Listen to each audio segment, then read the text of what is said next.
إلا الله. الله أكبر. الله أكبر ولله الحمد. الله أكبر. الله أكبر. الله أكبر. لا إله إلا الله. الله أكبر. الله أكبر ولله الحمد. أعوذ بالله من الشيطان الرجيم.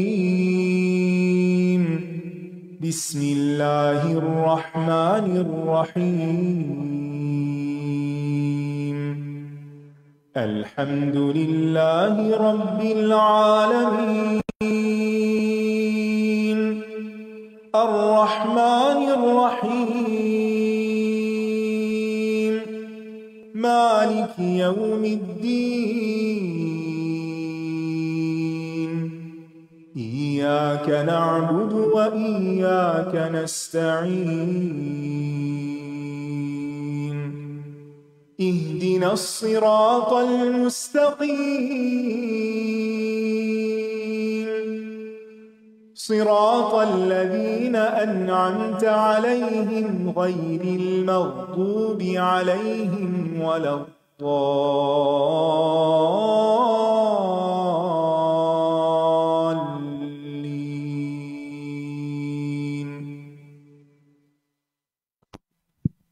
السلام علیکم ورحمۃ اللہ وبرکاتہ.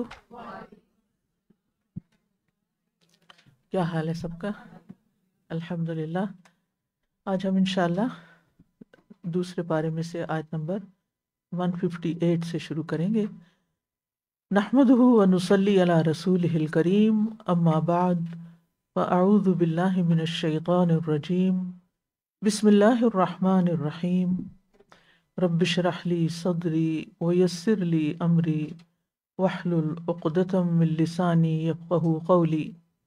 وكذلك أوحينا إليك روحا من أمرنا ما كنت تدري ما الكتاب ولا الإيمان ولكن جعلناه نورا نهدي به من نشاء من عبادنا وَإِنَّكَ لَتَهْدِي إِلَى صِرَاطٍ مُسْتَقِيمٍ.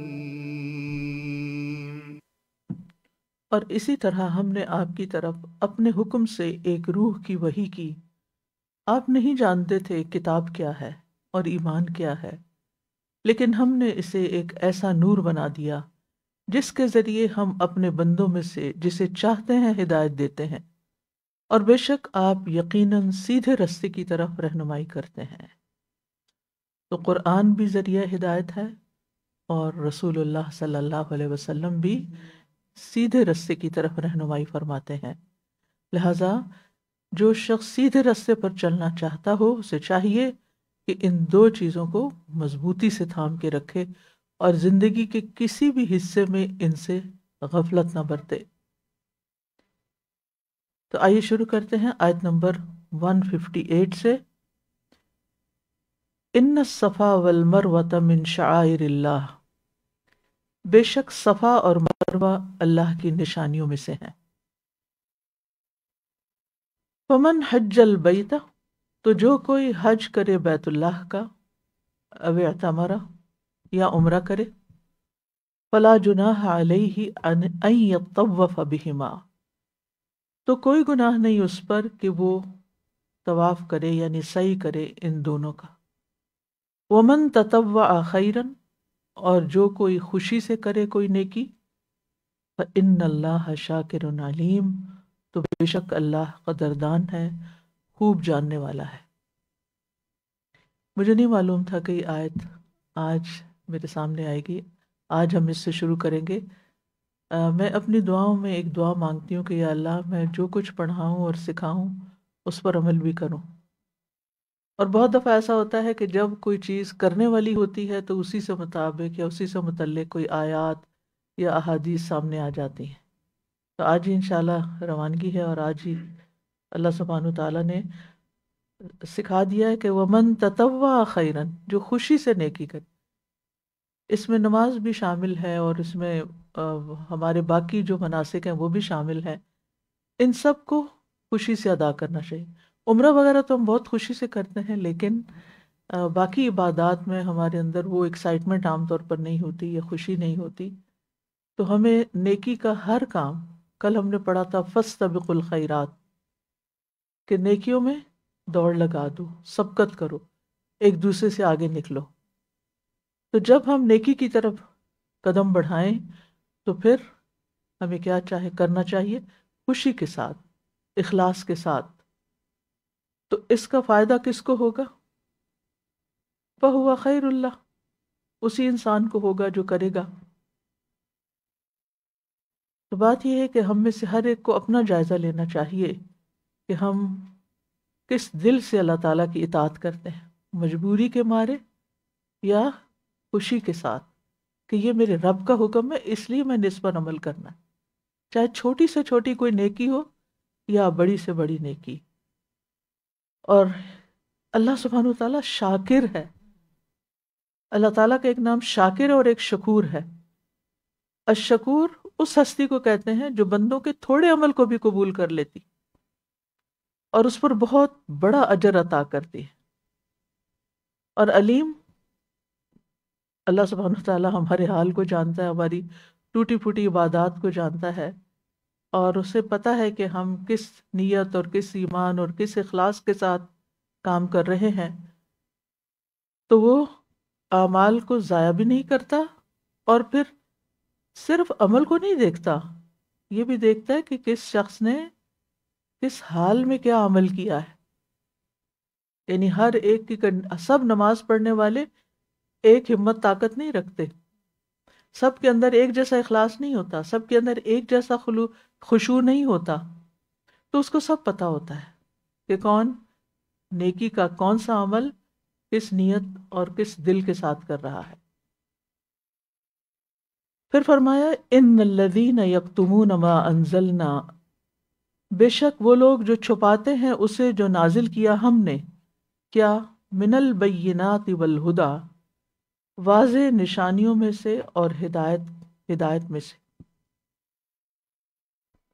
من بعد ما بیناہ للناس فی الکتاب، اس کے بعد کہ ہم نے اسے لوگوں کے لیے کتاب میں واضح کر دیا، لیکن انہوں نے حق کو چھپا لیا. ایسے لوگوں کے لیے کیا ہے جو لوگوں تک حق کی بات نہ پہنچائیں، اللہ کی بات نہ پہنچائیں. اولئک یلعنہم اللہ، ایسے لوگوں پر اللہ لعنت کرتا ہے. ویلعنہم اللاعنون، اور لعنت کرنے والے بھی ان پر لعنت کرتے ہیں. یہاں الف مسنگ ہے شاید، اللاعنون. یہ نوٹیفائی کرنا ہوگا، ٹھیک ہے، اوکے. بعض اوقات ایڈیٹنگ میں آگے پیچھے کوئی چیز مس ہو جاتی ہے. تو دو چیزیں ہیں، ایک بینات ہیں اور دوسرے الہدا. الہدا وہ علم ہے جس کے ذریعے صراط مستقیم کی طرف رہنمائی حاصل کی جاتی ہے، سیدھا راستہ.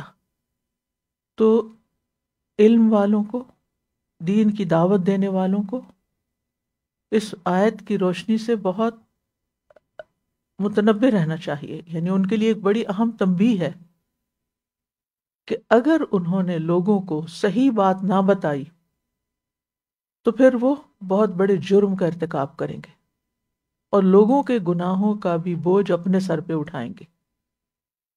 بعض اوقات ایسا تھا نا کہ لوگوں کے ڈر سے ہم ان کو صحیح بات نہیں بتاتے، ان کی مرضی کی بات بتا دیتے.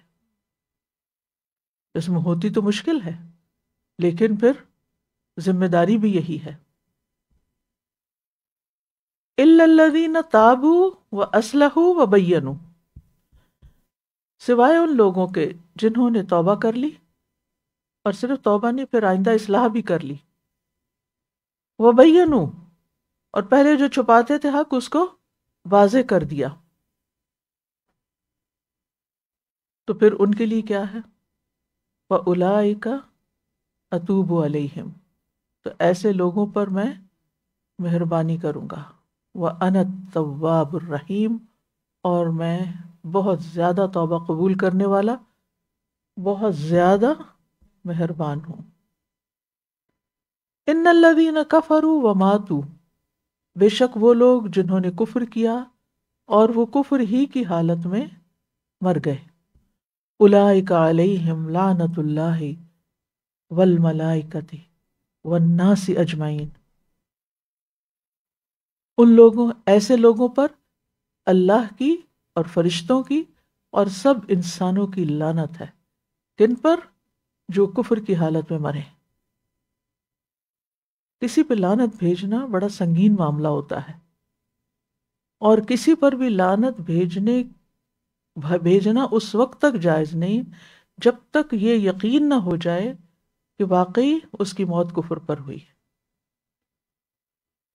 تو لیکن کسی مسلمان پر یا کسی جانور پر یا کسی اور چیز پر لعنت نہیں کرنی. کچھ لوگوں کی عادت ہوتی ہے، لوگوں کا نام لیتے ہیں ساتھ لعنتی لعنتی کہہ رہے ہوتے ہیں.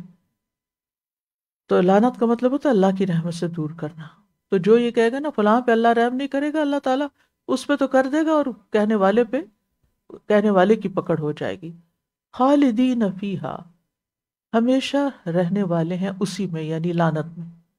لا یخفف عنہم العذاب، نہ تو ان سے عذاب ہلکا کیا جائے گا، ولا ہم ینظرون، اور نہ ہی وہ مہلت دیے جائیں گے.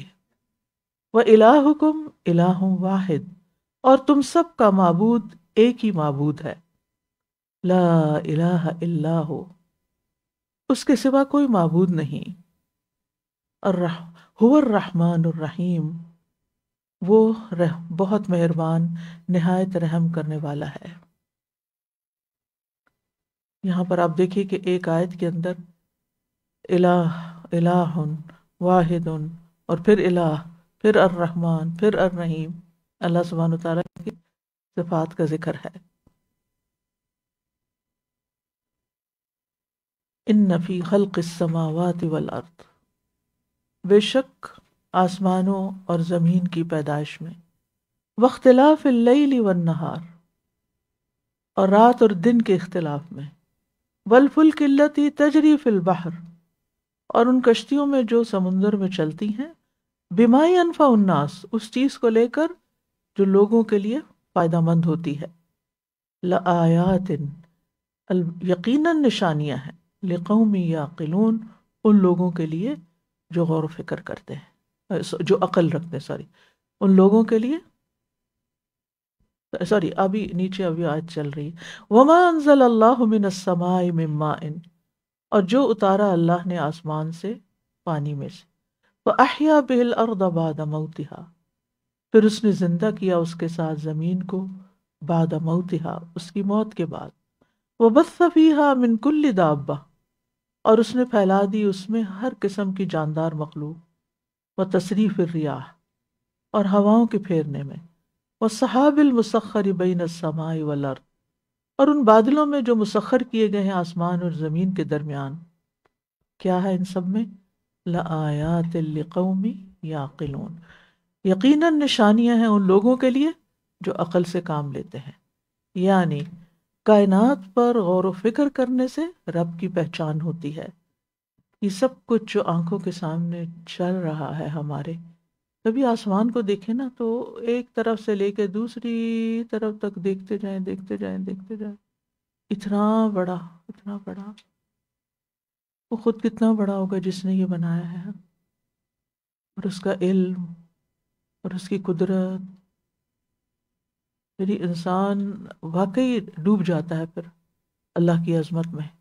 لیکن چونکہ ہم دیکھتے نہیں نا، غور نہیں کرتے، محسوس بھی نہیں کرتے، ہر وقت ہمیں اپنے آپ کی فکر پڑی ہوتی ہے، یہ کام وہ کام وہ کام، اللہ کی نشانیوں پہ غور نہیں کرتے. پھر آپ دیکھیے کہ اور کیا دیکھنے کی چیز ہے، رات اور دن کا اختلاف.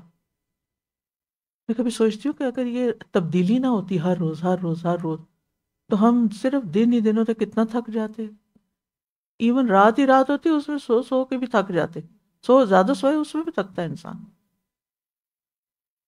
اور پھر سمندر کی طرف کبھی اس نیت سے سفر نہیں کیا کہ ہم وہاں پر یہ سب اللہ کی قدرت کا نظارہ دیکھیں کہ یہ کشتیاں چل کیسے رہی ہیں. اور پھر بارش روز اترتی ہے لیکن ہم بارش کو بھی ڈھنگ سے نہیں دیکھتے، غور نہیں کرتے کن بادلوں سے کیسے قطرہ قطرہ اتر رہا ہے. اور جب کلاؤڈ برسٹ ہوتا ہے تو پھر ہوش آتی ہے کہ اگر ہر جگہ ہر وقت کلاؤڈ ہی برسٹ ہوتے رہتے تو پھر کیا بنتا. اور پھر زمین کا زندہ ہونا، اس کی موت کے بعد نئے نئے پودے نکل آنا، اور پھر ہواؤں کے چلنے میں، ہواؤں کا چلنا عام طور پر اندر بند عمارتوں میں تو محسوس ہی نہیں ہوتا کہ کس رخ کی ہوا، لیکن اگر پھر بھی آپ شیشے سے بادلوں کو دیکھیں تو بادل جس طرف چل رہے ہوں وہ ہوائیں بھی اسی طرف جا رہی ہوتی ہیں ان کو لے کے اٹھا کے. اور پھر یہ غور کیا کرے کہ کس طرح بادل درمیان میں ہے، نہ اوپر ہے نہ نیچے ہے، کس چیز نے ان کو تھام کے رکھا ہوا ہے، اور کون ان کو چلا رہا ہے، اور کون سے فرشتے ان کے اوپر متعین ہیں. یہ ساری مخلوق رب کی محتاج ہے اور رب کسی کا محتاج نہیں. لیکن اتنے عظیم رب کو چھوڑ کر وہ من الناس، لوگوں میں سے بعض ایسے ہیں، من یتخذ من دون اللہ اندادا، جو اللہ کے سوا کئی شریک بنا لیتے ہیں، کئی اوروں کو مد مقابل اس کا بنا لیتے ہیں. یحبونہم کحب اللہ، یہ ان سے ایسی محبت کرتے ہیں جیسی محبت اللہ سے ہونی چاہیے. والذین آمنوا اشد حبا للہ، اور وہ لوگ جو ایمان لائے اللہ سے محبت کرنے میں سب سے زیادہ شدید ہوتے ہیں. تو جو شخص شرک کرتا ہے وہ غیر اللہ کے ساتھ شدید قلبی تعلق استوار کر لیتا ہے، لیکن جس کے اندر ایمان ہوتا ہے وہ اللہ کی محبت کو ہر محبت پر فوقیت رکھتا، مقدم رکھتا ہے. اور ان کا امتحان کیا ہوتا ہے کہ اگر اللہ کے سوا کسی بھی چیز کی شدید محبت میں مبتلا ہوں تو وہ اس محبت کو اللہ کی محبت پر قربان کر سکتے ہیں. اور اللہ سے شدید محبت کا اظہار ہمارے عمل سے ہونا چاہیے.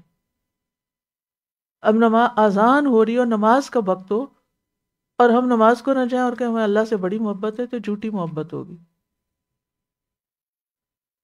جس سے محبت ہوتی ہے نا، اگر وہ ایک دفعہ بھی بلائے تو ہم جواب ضرور دیتے ہیں. آپ کو اپنے بچوں سے محبت ہوگی یا کسی بھی انسان سے تو وہ پھر ایک دفعہ کہے، اماں کہہ کے بلائے، تو پھر اس محبت کا تقاضا کیا ہوتا ہے. لیکن آج کل تو میں دیکھتی ہوں کہ مائیں بچے بلاتے رہتے ہیں اور مائیں سنتی نہیں. یہ میرا براہ راست مشاہدہ ہے. وہ اپنی باتوں میں، اپنے فون میں، اپنے کاموں میں، تو یہ محبت کے خلاف ہے. بہرحال انسان کو اللہ کی محبت میں عمل کی سرگرمی دکھانی چاہیے اور ایسے کام کرنے چاہیے کہ جن سے پھر اللہ کی محبت بھی حاصل ہو. وَلَوْ يَرَى الَّذِينَ ظَلَمُوا، اور کاش دیکھ لیں وہ لوگ جنہوں نے ظلم کیا، شرک کیا یا گناہ کر کے ظلم کیا، اِذْ يَرَوْنَ الْعَذَابَ، جب وہ عذاب دیکھیں گے، کاش وہ آج دیکھ لیں، ان القوۃ للہ جمیعا، کہ بے شک قوت اللہ ہی کے لیے ہے ساری کی ساری. یعنی جب عذاب دیکھیں گے تو جو پتہ چلے گا کاش آج پتہ چل جائے. وَأَنَّ اللَّهَ شَدِيدُ الْعَذَابِ، اور یہ کہ اللہ سخت ہے عذاب دینے میں. اللہ سبحانہ وتعالیٰ کا عذاب سب سے سخت عذاب ہے. اور وہ کیا ہوگا؟ اِذْ تَبَرَّأَ الَّذِينَ اتُّبِعُوا مِنَ الَّذِينَ اتَّبَعُوا، جب الگ ہو جائیں گے وہ لوگ جن کی پیروی کی گئی تھی، بیزار ہو جائیں گے. کس سے؟ من الذین اتبعوا، ان لوگوں سے جنہوں نے پیروی کی، یعنی لیڈرز اپنے فالوور سے بری ذمہ ہو جائیں گے. ورأوا العذاب، اور وہ عذاب دیکھ لیں گے. وتقطعت بهم الاسباب، اور ان کے آپس کے تعلقات سب منقطع ہو جائیں گے، وہ گم ہو جائیں گے، کوئی کسی کو نہیں پوچھے گا. اور یہ کتنی خوفناک چیز ہے نا کہ آپ کسی سخت تکلیف میں ہوں اور کوئی بھی آپ کی مدد کرنے والا نہ ہو. کوئی وقت یاد کریں، ایسی تو ہم تصور کر کے بھی گھبراتے ہیں کہ اللہ نہ کرے کہ ہم کسی ایسی جگہ سٹک ہو جائیں کہ جہاں ہماری آواز بھی نہ جائے. آپ کو پتہ نہیں کہ برطانیہ کا ایک شخص تھا، اس کا نام اس وقت مجھے یاد نہیں، جو دنیا کا دولت مند ترین انسان تھا. اس وقت بینکس وغیرہ نہیں ہوتے تھے، سونا چاندی ہر طرح کا مال جو تھا وہ لوگ اپنے گھروں میں یا کہیں خاص جگہ بنا کے لاکرز بنکرز ان میں رکھا کرتے تھے. تو وہ بعض اوقات لوگوں کو اطلاع دیے بغیر ان میں جا کے اپنی ہر چیز کو دیکھتا تھا، خوش ہوتا تھا. پھر ایک دن کیا ہوا کہ اپنی چابیاں باہر بھول گیا اور خود اندر جا کے لاک ہو گیا. اب کوئی طریقہ نہیں تھا کہ وہ باہر نکل سکے. تو وہیں پر وہ سسک کے مرا. جب مرنے لگا تو اس نے کسی سخت چیز سے اپنے انگلی کو کاٹا اور خون سے لکھا کہ دنیا کا سب سے فقیر انسان وہ ہے کہ جس کی مدد کو کوئی نہ آئے. چاہے آپ کتنا بھی مال رکھتے ہو، لیکن اگر تکلیف کے وقت کوئی آپ کی مدد نہیں کر سکتا، کوئی کام نہیں آ سکتا، تو پھر کوئی فائدہ نہیں کسی بھی چیز کا. اور آپ دیکھیں کہ ایک موت کا وقت آئے گا نا جب ڈاکٹرز اور سب جواب دے جائیں گے نا، کیونکہ جانا جو ہوگا کوئی دوا کام ہی نہیں کرے گی، نہ کوئی دعا نہ کوئی دوا نہ کوئی دم نہ کوئی کچھ بھی کام نہیں کرے گا. اس وقت کیا خواہش ہوگی، کیا تمنا ہوگی، کیا چیز ساتھ لے کے جائیں گے، کیا چیز کام آئے گی؟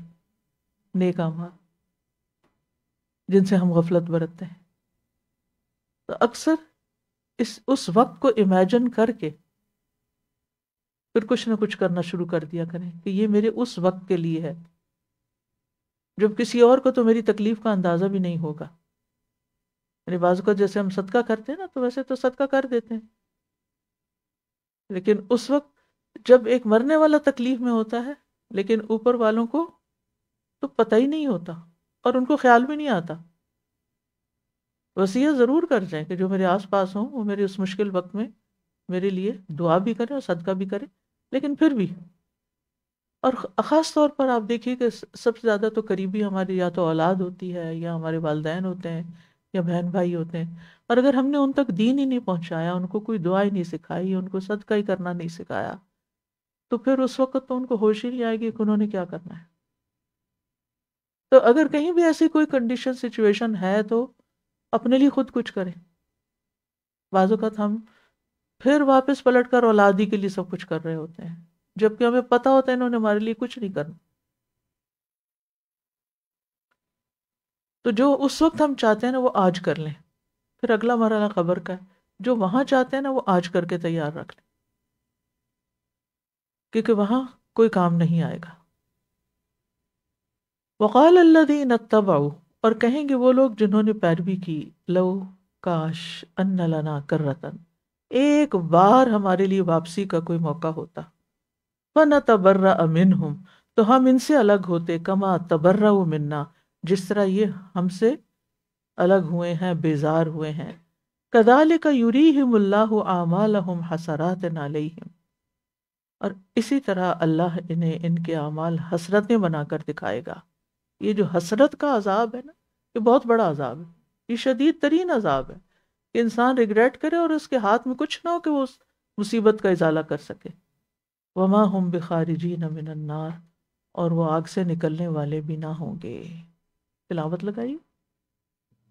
إن في خلق السماوات والأرض واختلاف الليل والنهار والفلك التي تجري في البحر بما ينفع الناس وما أنزل الله من السماء من ماء فأحيا به الأرض بعد موتها وبث فيها من كل دابة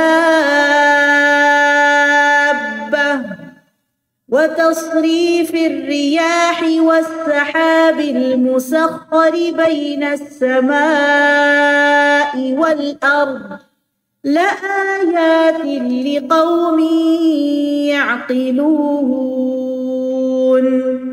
ومن الناس من يتخذ من دون الله أندادا يحبونهم كحب الله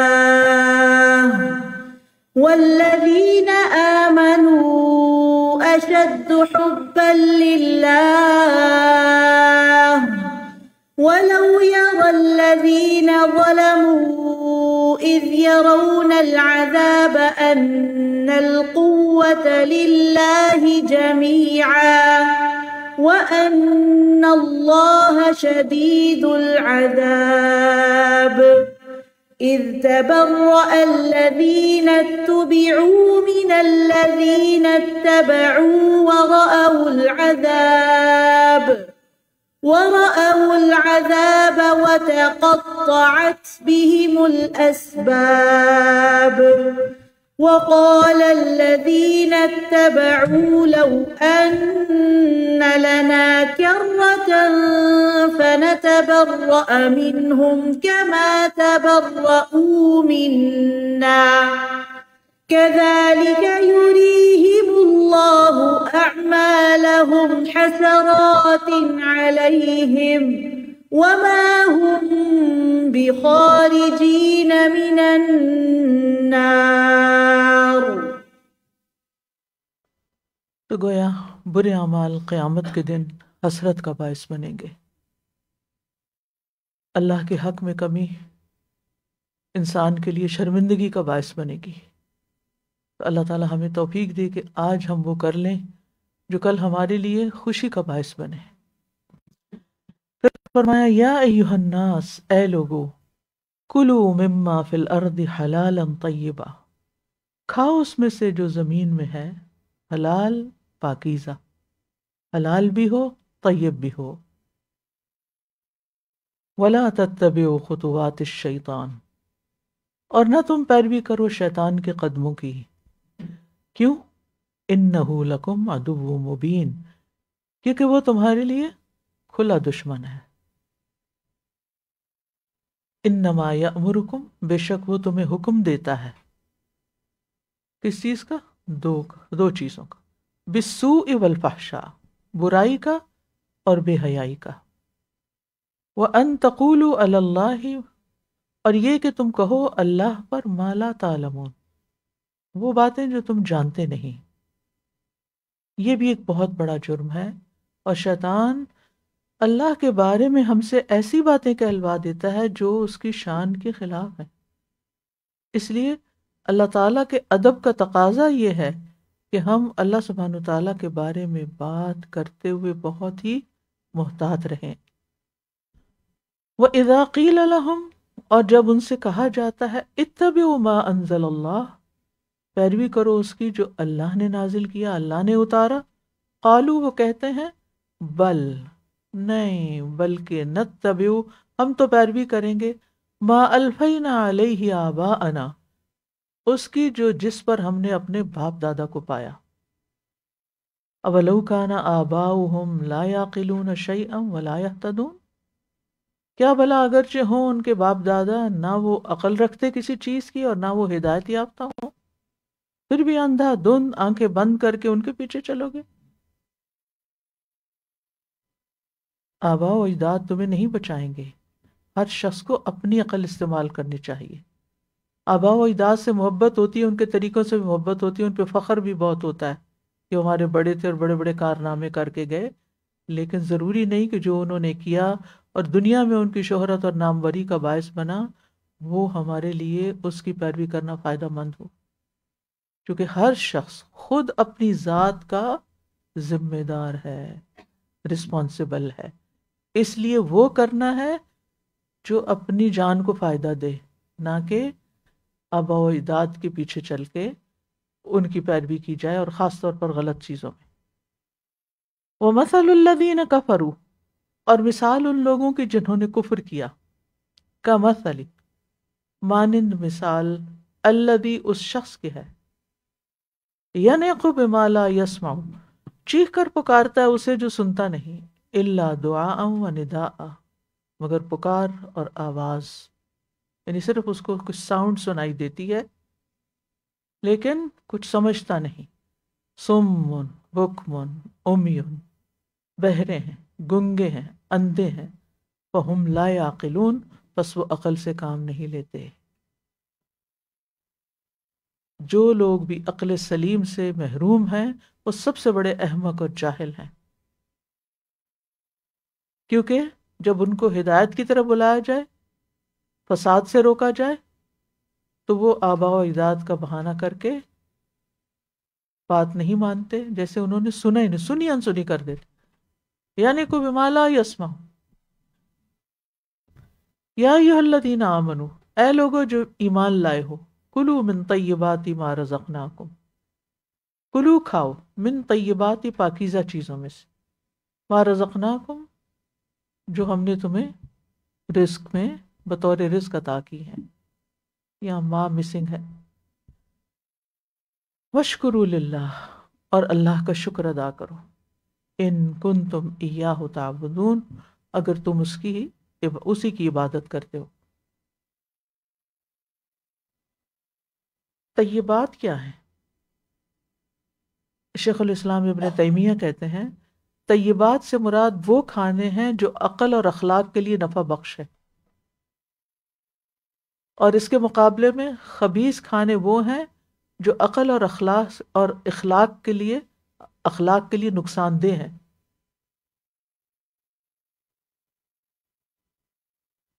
جس میں حرام بھی ہے اور غیر طیب بھی ہے، جنک ہے.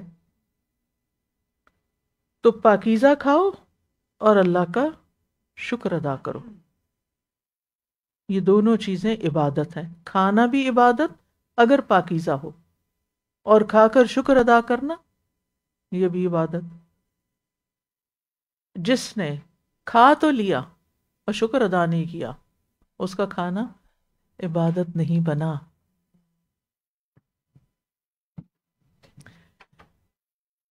یہاں سے پڑھیے کلوا من طیبات ما رزقناکم واشکروا للہ ان کنتم ایاہ تعبدون. 3 دفعہ پڑھیے.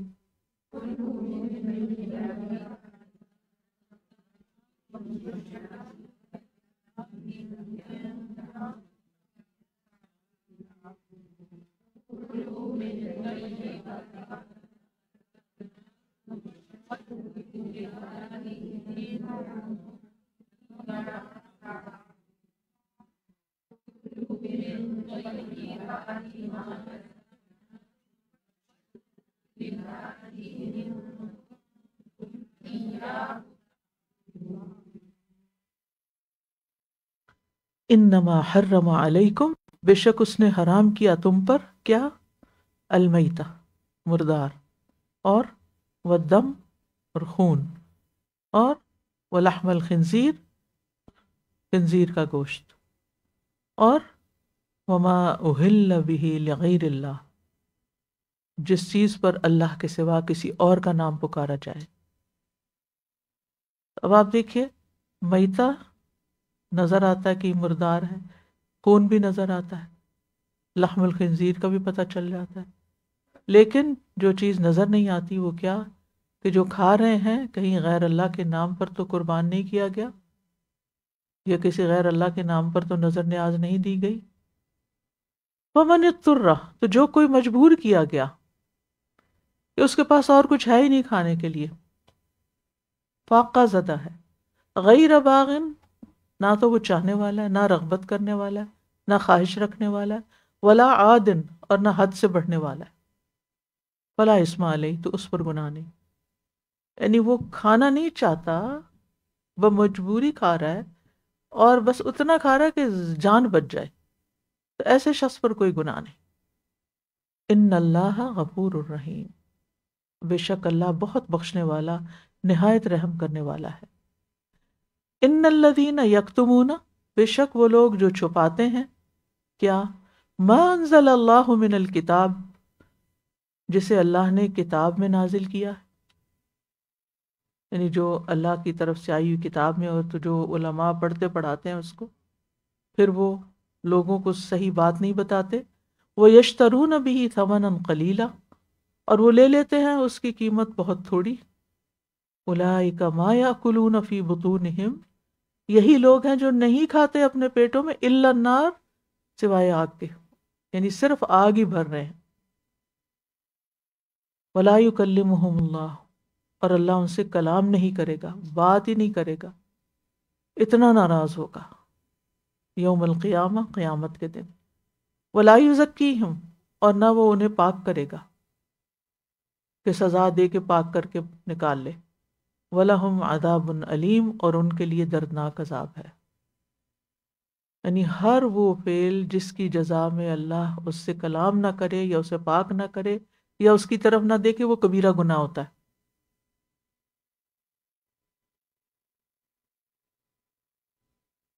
اور انہیں پاک نہیں کرے گا، یعنی دنیا میں بھی ان کو ہدایت نہیں ملے گی، اور آخرت میں تو سخت عذاب ہے.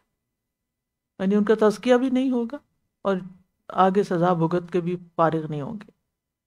اولئک الذین اشتروا الضلالۃ بالہدی، یہی وہ لوگ ہیں جنہوں نے خرید لیا گمراہی کو ہدایت کے بدلے.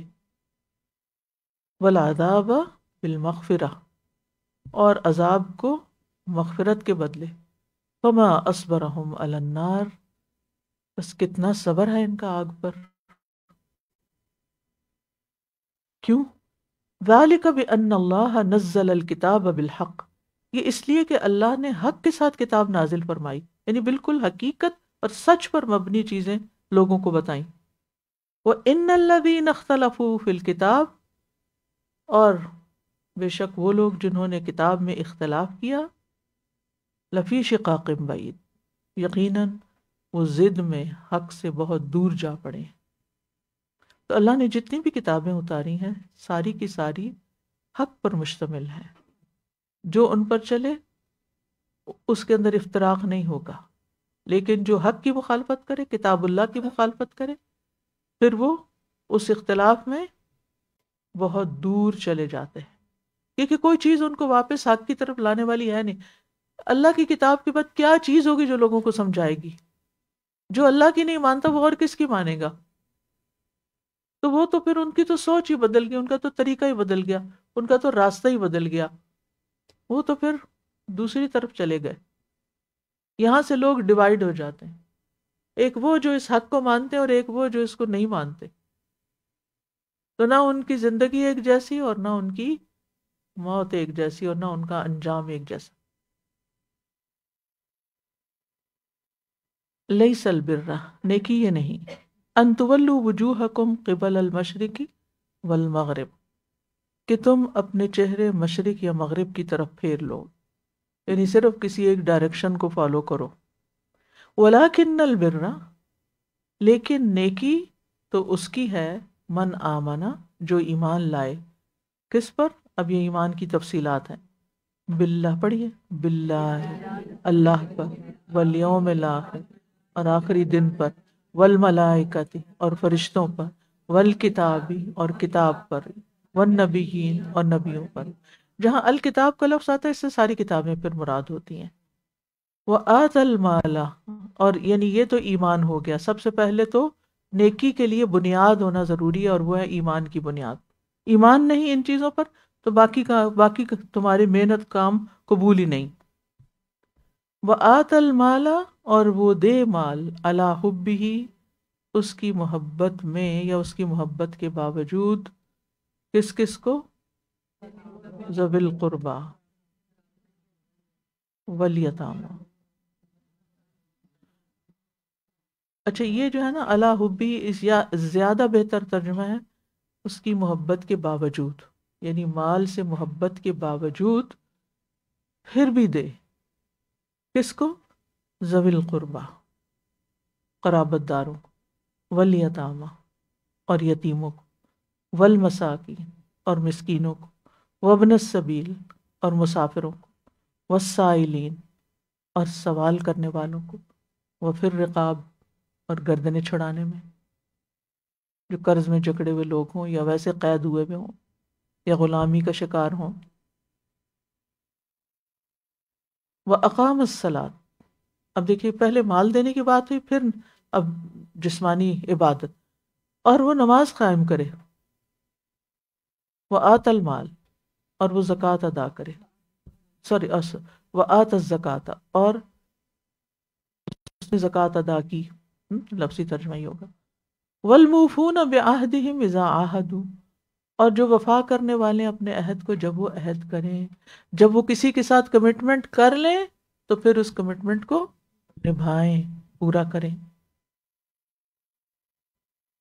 والصابرین، اور جو صبر کرنے والے ہیں، فی البأساء، تنگی میں، والضراء، اور تکلیف میں، وحین البأس، اور جنگ کے وقت، اولئک الذین صدقوا، یہ ہیں وہ لوگ جنہوں نے سچ کہا، یہ ہیں سچے لوگ، وَأُولَئِكَ هُمُ الْمُتَّقُونَ، یہ ہیں جو تقوی والے، متقی، یہ متقی ہیں، یہ متقی کی ڈیفینیشن ہے کہ اپنی ذات کے بارے میں، مال کے بارے میں، لوگوں کے ساتھ معاملہ کرنے میں وہ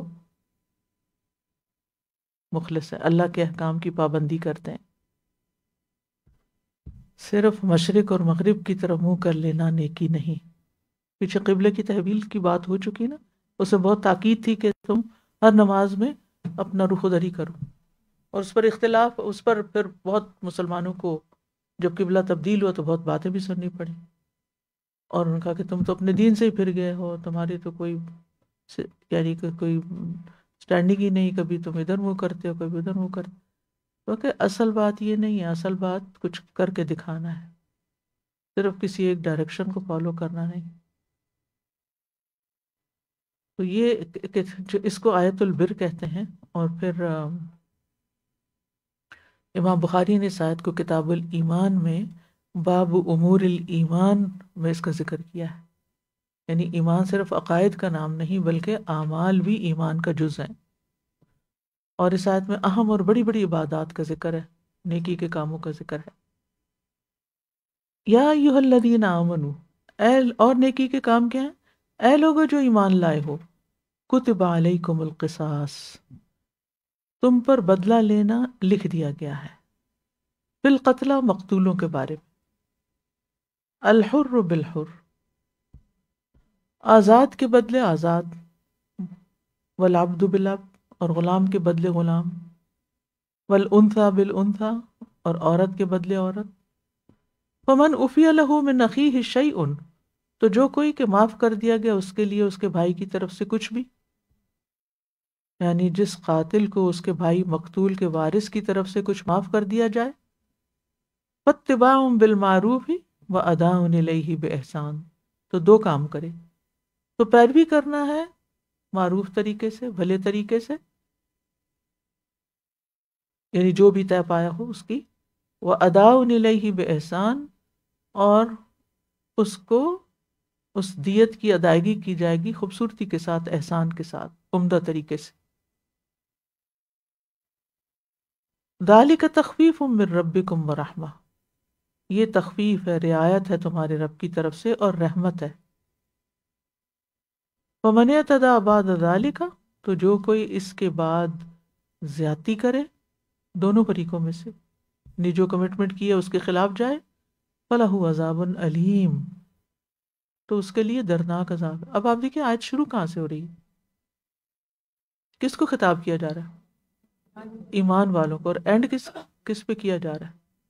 تو اس سے کون سی غلط فہمی دور ہو جاتی ہے کہ ہم تو ایمان والے، ہم تو سیدھے جنت میں جائیں گے، لیکن اگر وہ نہیں کیا جو کہا جا رہا ہے تو پکڑ بھی شدید ہے، عذاب علیم بھی ہے۔ اس لیے ڈرنا چاہیے انسان کو، اور ہر طرح کے دھوکے سے پرہیز کرنا چاہیے۔ انسانی حقوق کے معاملے میں کسی پر بھی زیادتی نہیں ہونی چاہیے۔ وَلَكُمْ فِي الْقِصَاصِ حَيَاةٌ، اور تمہارے لیے بدلہ لینے میں زندگی ہے، یا اولی الالباب، اے عقل والو، لعلکم تتقون، تاکہ تم بچ جاؤ، کس چیز سے؟ آئندہ قتل و غارت سے اور آخرت کے عذاب سے، کیونکہ قصاص میں زندگی کا مطلب یہ ہے کہ اس سزا کے خوف سے لوگ قتل کرنے سے رک جائیں گے، وہ ہوش آ جائے گی کوئی شخص کسی دوسرے شخص کو قتل کرنے کی جرت نہیں کرے گا۔ اگر لوگوں کو پتہ چلے کہ کسی کو مارا تو اس کا بدلہ پھر یعنی کہ بدلے میں مارا ہی جانا ہے۔ پھر فرمایا کتب علیکم، تم پر لکھ دیا گیا، اذا حضر احدکم الموت، جب تم میں سے کسی ایک کو موت آ جائے، ان ترک خیرا، اگر وہ کوئی مال چھوڑ جائے تو کیا کرے، الوصیہ، وصیت کرے، کس کے لیے، للوالدین، والدین کے لیے، والاقربین، اور قرابت داروں کے لیے، بالمعروف، بھلے طریقے سے، حقا علی المتقین، یہ حق ہے تقوی والوں پر۔ تو یہ آیت جو ہے یہ وصیت کی ترغیب دلاتی ہے۔ حدیث میں آتا ہے جو مسلمان اپنے حق میں سے کسی چیز کی وصیت کرنا چاہتا ہے وہ 2 راتیں بھی نہ گزارے الا یہ کہ اس کی وصیت اس کے پاس لکھی ہوئی ہو۔ امید ہے آپ سب نے اپنی وصیتیں لکھ رکھی ہوں گی، اور لکھ کر کسی ذمہ دار کو آگاہ بھی کیا ہوگا کہ یہاں لکھا ہوا پڑا ہے، جب میں مر جاؤں تو میرے موت کے وقت کیا کرنا ہے اور مرنے کے بعد کیا کرنا ہے۔ یعنی اپنے قریبی جو، ویسے تو انسان کو نہیں پتا کہاں کب وقت آ جائے، لیکن پھر بھی اپنی طرف سے اس حکم کی پابندی کرنی چاہیے۔ کوئی قرض ادا کرنا ہے آپ نے، کوئی کسی کو کچھ لینا دینا ہے۔ ابن عمر کہتے ہیں کہ رسول اللہ صلی اللہ علیہ وسلم کا یہ فرمان سننے کے بعد ایک رات بھی نہ گزری تھی کہ میں نے اپنی وصیت لکھ کے اپنے پاس رکھ لی، ایک رات بھی نہیں گزری۔ اور ہم نے یہ حکم پہلے بھی پڑھا ہوا، تو کیا ہم نے اس پر عمل کیا؟ یعنی ضروری نہیں کہ مال کے بارے میں ہی وصیت ہو، کوئی بھی اور چیز ہو سکتی ہے۔ اور خاص طور پر اگر آپ کی فیملی ایسی ہے جو بدعات کا شکار ہے تو پھر ان کو تو بتائیں کہ میری مرنے پہ کوئی بدعت نہیں ہوگی، کوئی غیر ضروری رسمیں نہیں ہوں گی، اللہ کی حدود پہ اعمال نہیں کی جائیں گی۔ لیکن اس طرح کی وصیت نہ کریں کہ مر جاؤں تو مجھے پاکستان میں دفن کرنا، یہ عجب مشکل ہے۔ ابھی 2 دن پہلے کسی کا انتقال ہوا اور سارے ان کے بچے یہاں ہیں، خاتون نے وصیت کی ہو مجھے پاکستان لے جانا۔ اب آپ دیکھیں کہ وہ یا تو وراثت کا مال میں سے وہ جائے گا، سب کتنا خرچہ آتا ہے اور کتنا، یعنی کس قدر اس کے اوپر، اور میت کا اندر رہتا کیا ہے، سب کچھ نکال چھوڑتے ہیں، ایک ڈھانچہ اٹھا کے لے جاتے ہیں۔ جب جانا زمین میں تو ساری زمین اللہ کی ہے نا، یعنی سوچے نا، کیا کینیڈا اللہ کے حکم سے باہر ہے؟ یہ بھی زمین اللہ کی ہے، اور وہاں وہ زمین بھی اللہ کی ہے۔ تو مردے کو جلد سے جلد دفن کرنا چاہیے، اور اس طرح کی وصیت نہ کریں کہ جس سے پیچھے والوں کے اوپر ایک مشقت پیدا، اور پیچھے والے بھی جو ہیں اگر وہ سمجھے کہ خلاف شریعت کوئی وصیت ہے، یا پھر اس سے کسی کی حق تلفی ہو رہی ہے، یا قرضہ اٹھانا پڑ رہا ہے، یا بچوں کو اپنے مال میں سے کچھ نکال کے تو صرف ایک میت کو اٹھا کے یہاں سے وہاں لے جانا پڑ رہا ہے، تو پھر ضروری نہیں ہوتا کہ ایسی وصیتوں پر عمل بھی کیا جائے۔ اول تو یہ کہ جب وصیت اگر آپ کی نوٹس میں آ گئی ان کی زندگی میں تو ان کو پہلے سے بتا دیں کہ یہ ہمارے لیے پورا کرنا مشکل ہوگا۔ اور وصیت ایسی چیز نہیں کہ جیسے لکھ کے آپ کسی خانے میں ڈال کے لاک لگا دیں، یا اس کو پتہ ہونا چاہیے کہ جس نے عمل کرنا ہے کہ اس کے لیے پاسبل بھی ہے یا نہیں۔ لیکن یہ اہم بات، وارث کے حق میں مال کی وصیت نہیں کی جا سکتی، یہ یاد رکھیں، کیونکہ اللہ تعالیٰ نے ہر حقدار کو اس کا حق دے دیا ہے وراثت کے احکام میں۔ اور یہ بھی تقویٰ میں سے ہے کہ انسان وصیت لکھ کے رکھے۔ فَمَن بَدَّلَهُ، پھر جو شخص کے اس کو بدل ڈالے، یہاں سے فمن بھی مسنگ ہے، نظر آ رہا ہے؟ میرے پاس نہیں آ رہا، اچھا ٹھیک ہے۔ فَمَن بَدَّلَهُ بَعْدَ مَا سَمِعَهُ، پھر جو شخص اس وصیت کو سننے کے بعد اسے بدل ڈالے، فَإِنَّمَا إِثْمُهُ عَلَى الَّذِينَ يُبَدِّلُونَهُ، یعنی جائز وصیت کو اگر کسی نے بدلا تو بے شک اس کا گناہ ان لوگوں پر ہے جو اس کو بدلیں گے۔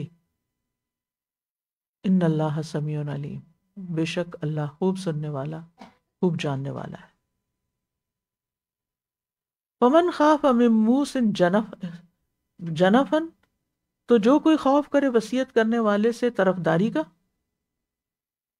کہ وہ ناانصافی کی بات کر رہا ہے، او اثمن، یا گناہ کا، فاصلح بینہم، تو وہ ان کے درمیان اصلاح کرا دے، فلا اسم علیہ، تو اس پر کوئی گناہ نہیں،